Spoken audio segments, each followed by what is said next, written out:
Hello friends, मैं हूं कमलेश कुमार और स्वागत है आपका आपके अपने यूट्यूब चैनल के सर साइको इंग्लिश क्लासेस में। आज का वीडियो उन स्टूडेंट्स के लिए है जो बोर्ड एग्ज़ाम में बैठने वाले हैं, चाहे वो सीबीएसई बोर्ड हो या फिर आपका यूपी बोर्ड हो। सीबीएसई बोर्ड में बैठने वाले या फिर यूपी बोर्ड में बैठने वाले स्टूडेंट्स के लिए आज का वीडियो बहुत ज़्यादा महत्वपूर्ण है फ्रेंड्स। अब चूँकि ये महत्वपूर्ण क्यों है, क्योंकि इन बोर्ड्स में, चाहे वो सीबीएसई बोर्ड हो या फिर आपका यूपी बोर्ड हो, इनमें जो ग्रामर का पोर्शन है, किसका पोर्शन फ्रेंड्स? ग्रामर का पोर्शन है। प्रीवियस वीडियो में मैंने आप लोगों को बताया है कि जो हमारा बोर्ड का एग्ज़ाम होता है 10th का और या 12th का, तो 10th के बोर्ड के एग्ज़ाम की अगर हम बात करें इंग्लिश पेपर की, तो ये जो पेपर है वो आपका 70 मार्क्स का होता है, जिसमें 4 सेक्शंस होते हैं। कल का जो वीडियो मैंने अपलोड किया है उसमें मैंने आपको बताया है कि कौन सा वाला सेक्शन जो है कितने मार्क्स का है। इसी तरह से अगर हम ग्रामर पोर्शन की बात करें फ्रेंड्स, तो ये आपका 15 मार्क्स का होता है और सेक्शन सी इसके लिए प्रेस्क्राइब्ड किया गया है। कौन सा प्रेस्क्राइब्ड किया गया है? तो सेक्शन सी प्रेस्क्राइब्ड किया गया है जो 15 मार्क्स का होता है। इसमें मैंने आप लोगों को बताया कि ग्रामर में आपका क्या क्या आना होता है। ग्रामर के पोर्शन में जो भी कंटेंट आना होता है वो मैंने सारा का सारा डिस्कस कर दिया है कि आपको क्या क्या पढ़ना है। जैसे कि अगर हम एग्जाम्पल के लिए बात करें तो इसमें आपको वॉइस पढ़ने को मिलेगा।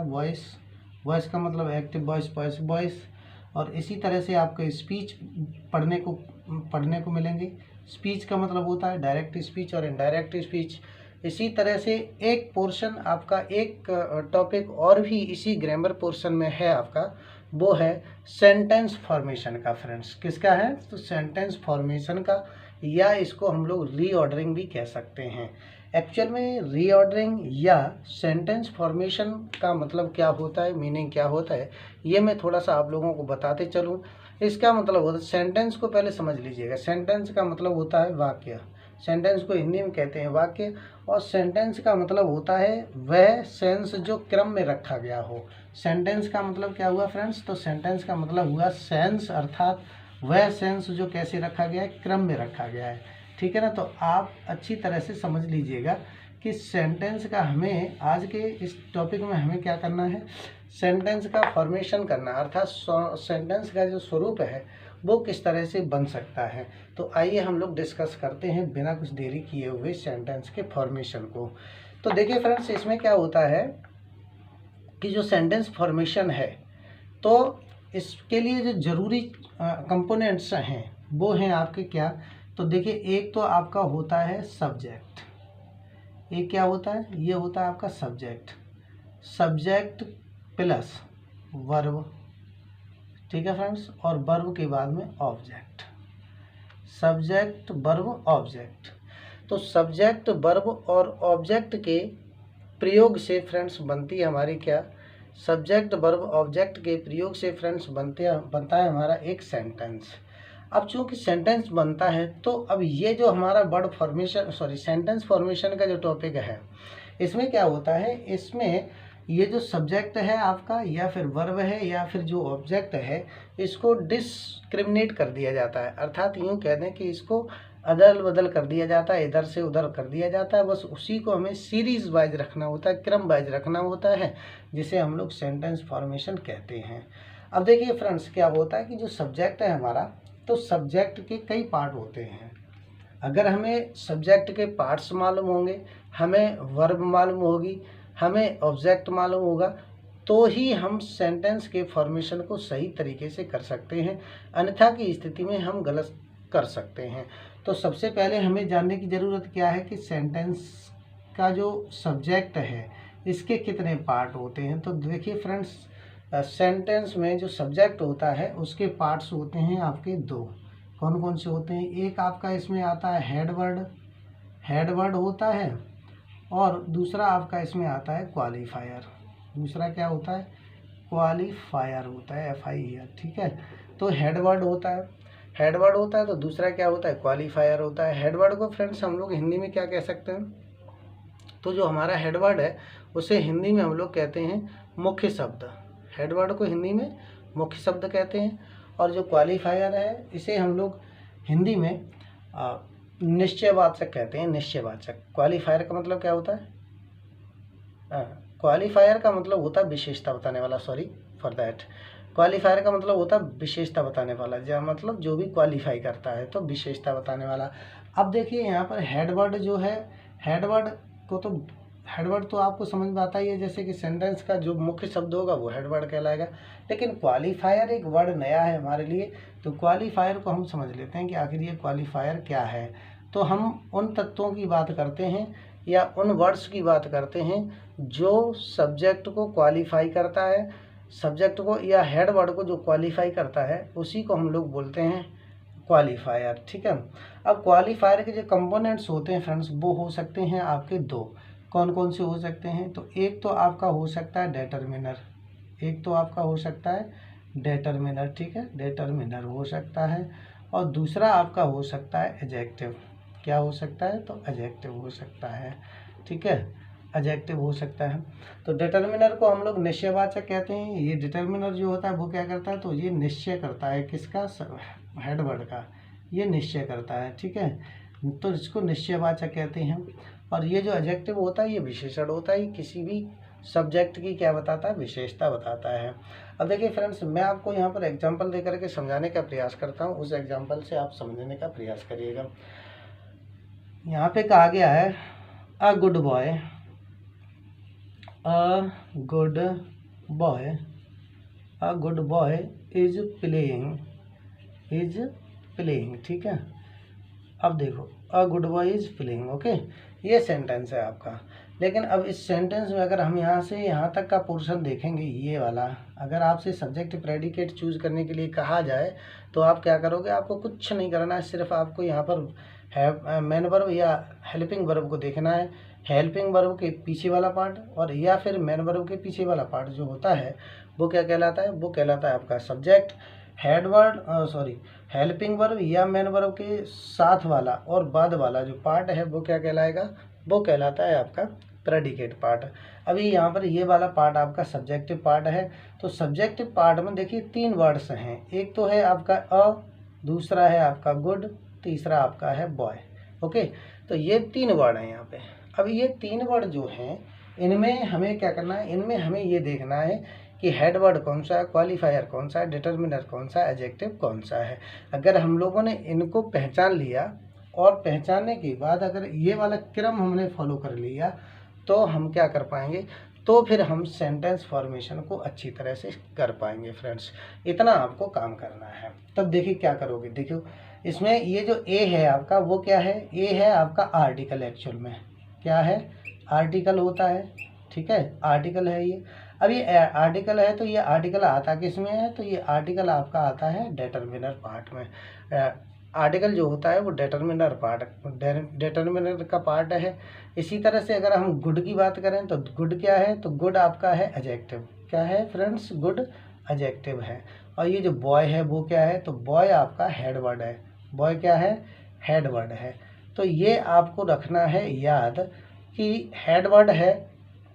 वाक्य में सबसे पहले क्या देखना है, हमें हेड वर्ड देखना है, हेड वर्ड को क्वालिफाई करने वाले वर्ड्स देखने हैं।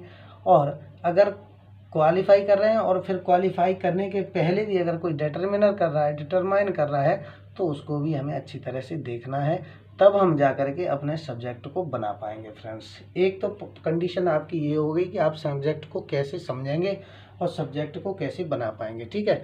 नेक्स्ट है हमारा क्या, वर्ब का पोर्शन। तो वर्ब में आप क्या करेंगे, तो वर्ब में आप देखेंगे वर्ब हमारी होती हैं चार प्रकार की। कौन कौन सी, तो एक तो आपकी होती है फाइनाइट वर्ब, दूसरी एक फाइनाइट वर्ब होती है, नॉन फाइनाइट वर्ब होती है, और हेल्पिंग या ऑक्सिलरी वर्ब होती है, और एक हमारी होती है फ्रेजल वर्ब। तो चार प्रकार की वर्ब होती हैं। आपको जो आपकी परीक्षा में पूछी जाएंगी वो तीन प्रकार की पूछी जा सकती हैं। तो तीनों प्रकार की वर्ब्स को आपने क्या करना है, रखना है याद।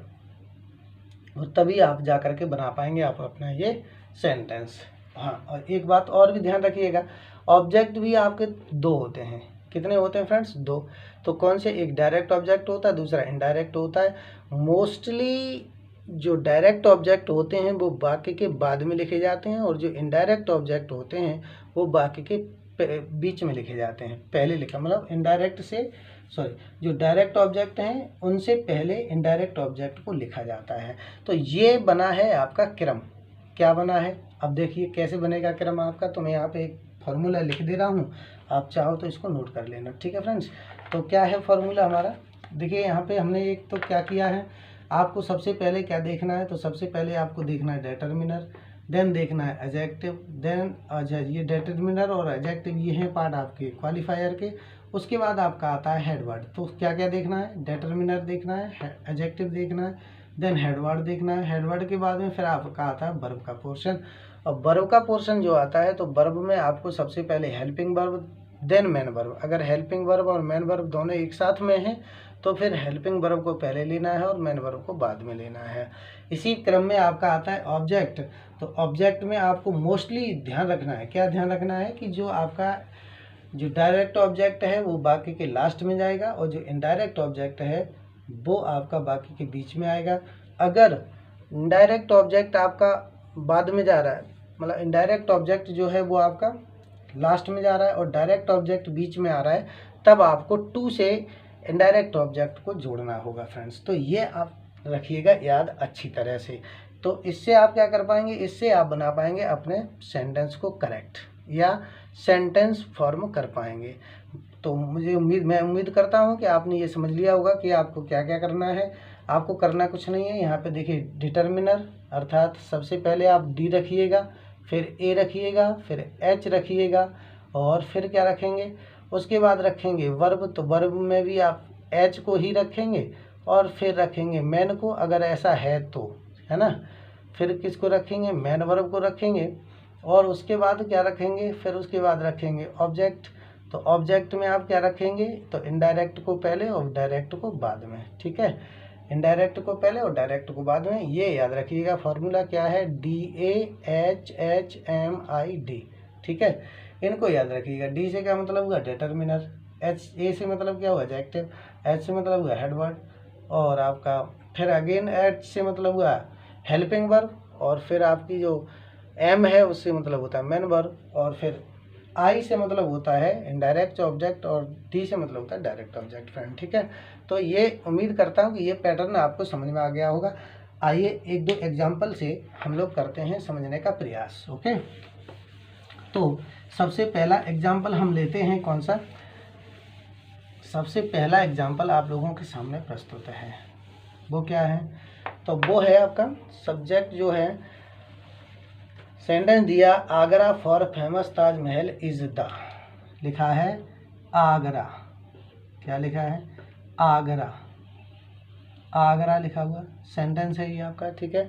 आगरा फॉर फेमस, आगरा, फिर लिखा हुआ फॉर, देन लिखा हुआ फेमस, FAMOUS, फेमस, फिर लिखा हुआ है Agra for famous Taj Mahal is the, famous, Agra for famous Taj Mahal, Taj Mahal is the.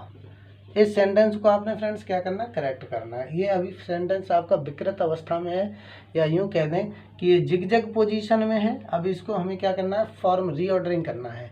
ये अनऑर्डरिंग में है, अभी रीऑर्डरिंग करके इसको सही करना है। अब देखिए हमें इसमें इस वाक्य में क्या देखना है? हमें इस वाक्य में ये देखना है कि आखिर हमारा सब्जेक्ट कौन सा है, सब्जेक्ट से पहले कोई डिटरमिनर तो नहीं आया हुआ है। ये सारी चीज़ें हमें देखनी है। सबसे पहले हम क्या करेंगे, तो देखेंगे कि इसमें सब्जेक्ट कौन है। अब हमें सब्जेक्ट कैसे पहचानना है? तो सब्जेक्ट पहचानना है हमें क्या फेमस है, तो फेमस है आगरा। तो आगरा हमने लगा दिया यहाँ पर, आगरा, ठीक है।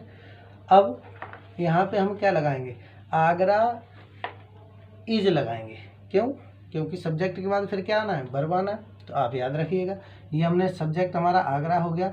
उसके बाद हम क्या करेंगे, तो यहाँ पे लिख देंगे आगरा इज, उसके बाद क्या करना है, आगरा इज हो गया। अब ताजमहल, ये हमारा ताजमहल है, ताजमहल हमारा ऑब्जेक्ट है, और ऑब्जेक्ट को क्वालिफाई करने के लिए हमारे पास में एक वर्ड दिया गया और वो क्या है, फेमस। ठीक है, तो Agra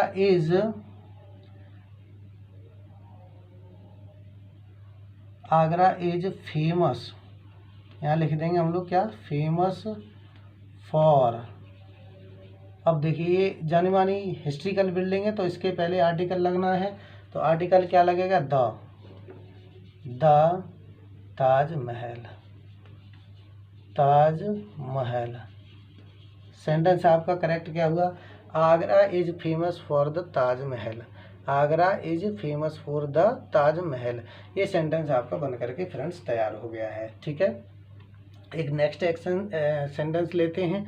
the officer the absent found clerk duty from, या we can say life not bed roses of, life यहाँ पे लिखा हमने, ठीक है, लाइफ लिख दिया, लाइफ। उसके बाद में लिखा है life not bad, life not bad, PED, life not bed roses of, roses ROSES, roses of it is, sorry it नहीं, यहाँ पे इज होगा, इज अ। ठीक है, ये sentence life not bed roses of is a. Okay, अब इसको हमें क्या करना है, रिफॉर्म करना है, तो रिफॉर्म कर लीजिएगा। कैसे करेंगे, तो हम यहाँ पे देखिए सब्जेक्ट क्या है हमारा सब्जेक्ट है लाइफ। ठीक है ना, हम कह सकते हैं कि हमारा जो लाइफ है, हमारा जो जीवन है, तो जीवन है, तो उसी को हम लोग क्या बनाएंगे, सब्जेक्ट बना लेंगे। तो लाइफ यहाँ पे लिख दिया हमने, लाइफ इज, उसके बाद आएगा हेल्पिंग वर्ब, फिर उसके बाद क्या आएगा, तो नॉट। हेल्पिंग वर्ब और मेन वर्ब के बीच में क्या आता है, नॉट आता है, तो नॉट लगा दिया।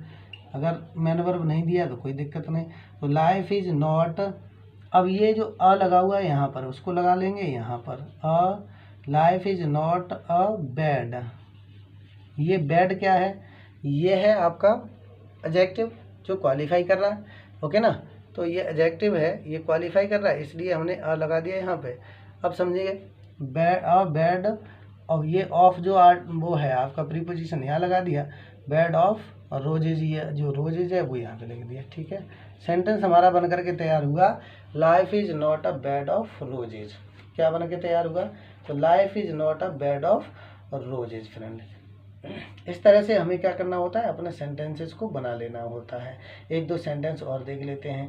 माई son clothes keeps his clean, लिखा है क्या है, माई सन,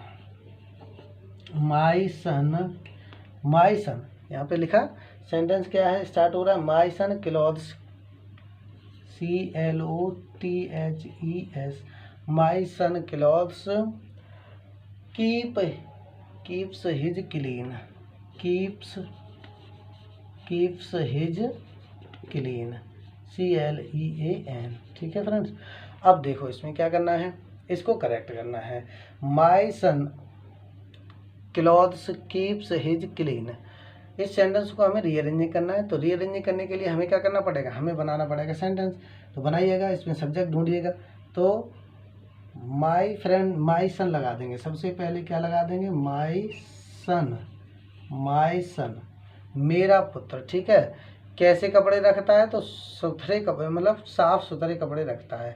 तो माई सन कीप्स लगाएंगे। अब कैसे क्या लगाएंगे, कीप्स, क्योंकि ये सब्जेक्ट तो हो गया, तो सब्जेक्ट कौन रखता है, तो मेरा पुत्र, तो मेरा पुत्र रखता है, तो यहाँ पे लगा दीजिएगा कीप्स, क्योंकि यहाँ पे लगाना है। अब वर्ब, हेल्पिंग वर्ब इसमें दी नहीं है, तो इसलिए लगा देंगे कीप्स। क्या रखता है, हिज, कीप्स हिज क्लॉथ्स,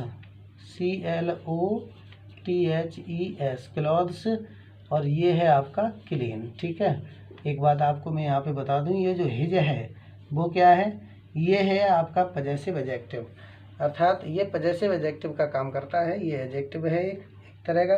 तो ये किसके पहले आएगा, तो ये आएगा आपके ऑब्जेक्ट के पहले, और ये ऑब्जेक्ट क्या है, क्लॉथ ऑब्जेक्ट है। तो ऑब्जेक्ट के पहले हिज आया हुआ है, तो हिज का मतलब कि यहाँ पे क्या हो गया, तो हिज का मतलब फ्रेंड्स यहाँ पर हो गया आपका अपने कपड़े कैसे रखता है, क्लीन रखता है। तो उम्मीद करता हूँ कि इस तरह के जो सेंटेंसेस हैं वो आप अच्छी तरह से बना पाओगे, क्योंकि मैंने यहाँ पर आप लोगों को अच्छी तरह से समझाने का प्रयास किया है। वीडियो अगर पसंद आया हो तो लाइक, शेयर एंड सब्सक्राइब करते रहें। धन्यवाद।